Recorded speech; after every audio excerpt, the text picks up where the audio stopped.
mga kabeng-beng, ayan, ang taas-taas ng energy kahit ang taas-taas ng araw, sobrang init ngayon. Summer na talaga. Pero andito pa rin tayo sa firing range para mag-unbox ulit at mag-test ng isa pang Sarcellmas na unit. Ito ang Sarcellmas K11. So tara, i-unbox na natin.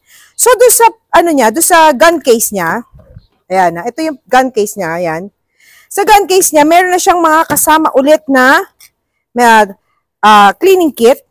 Ayan, meron siya kasama cleaning kit, yung mga brush and everything, ganyan. Tapos meron na rin siyang kasamang gun oil. Ayan. Tapos may kasama po siyang dalawang 17 rounds na magazine. Ayan. So, tara, ito na. Ang ating Sarcellmas K11. At nandito nga rin pala yung manual, mga kabeng-beng. Ayan. So, actually, kung mapapansin nyo, wala itong ganong pagkakaiba dun sa ating B6. Ang pagkakaiba nila kasi si B6 kasi ay polymer frame pistol. Ito po si Sarcellmas K11. All steel po siya. Steel frame pistol.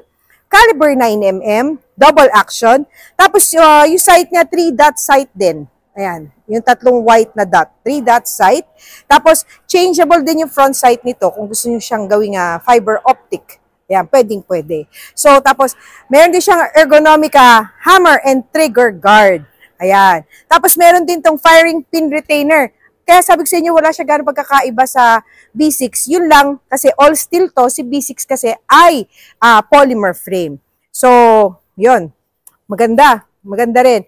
Medyo may weight lang siya kasi nga all steel siya, pero kayang-kaya.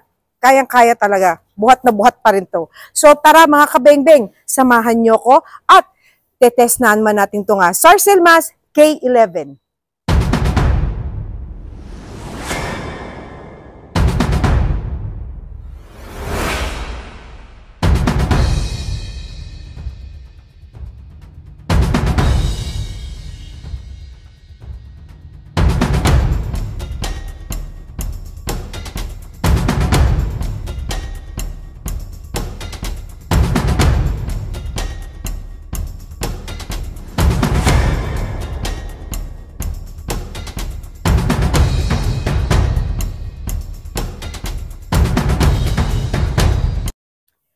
So, ito na mga kabeng-beng, tetestingin naman natin itong Sarcellmas K11. Ayan. So, tara.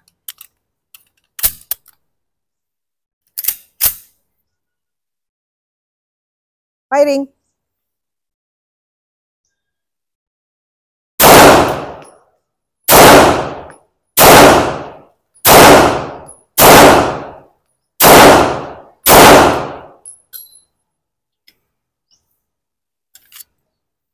Alam nyo, believe na talaga ako kay Sarcellmas. Ang gaganda ng baril nila, sa totoo lang.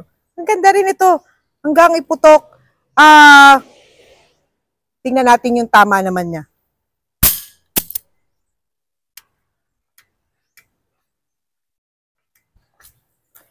So again, na pinutukan natin itong board na to from 7 meters na na distance. Nakita nyo naman, grouping na grouping. Maganda. Maganda tong K11.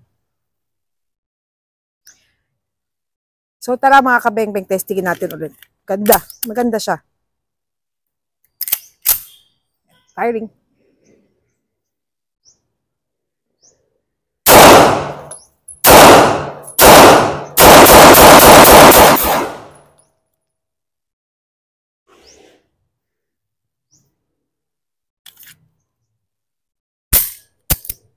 Ang sarap niya iputok. Gaang-gaang. Swabing-swabing. Firing.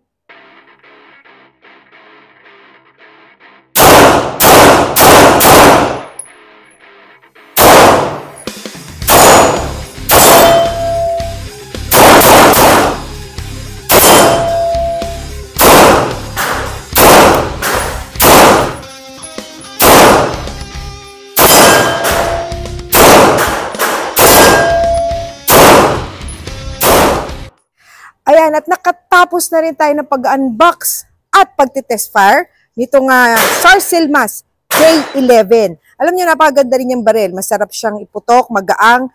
Kahit all steel siya, hindi siya ganun kabigat. May weight, pero hindi siya ganun kabigat. Masarap iputok, mag-ang ikasa. Yun, nalimutan ko pala sabihin sa inyo, may serrations din siya dito ha. Tapos yung safety niya nandito rin. Tapos hindi siya mahirap gamitin. Maganda ang grip niya. Ayan. Same as B6, ganun din siya. So, kung naghahanap kayo at meron pa kayong mga iniisip na ibang options para kung kayo mga first time or magdadagdag kayo ng unit nyo, ayan, idagdag nyo itong K11 sa pagpipilian nyo. Sigurado ako, magugustuhan nyo nito. Ayun. So, mga kabeng-beng, thank you po sa lahat ng sumama at nanood sa aking video ngayon. At kung hindi pa po kayo nakafollow sa aking page, please do like and follow Kabeng-Beng Abi Facebook page. At meron din po ako YouTube channel, ang Kabeng-Beng Abi. At don't forget to like and follow Espineli Trading Facebook page. At meron din po silang YouTube channel ang Espineli TV. So, paano mga kabeng-beng? Abangan nyo ulit ang aking mga susunod na unboxing videos at mga pagte-test fire. So, paano mga kabeng-beng? Kita-kits ulit tayo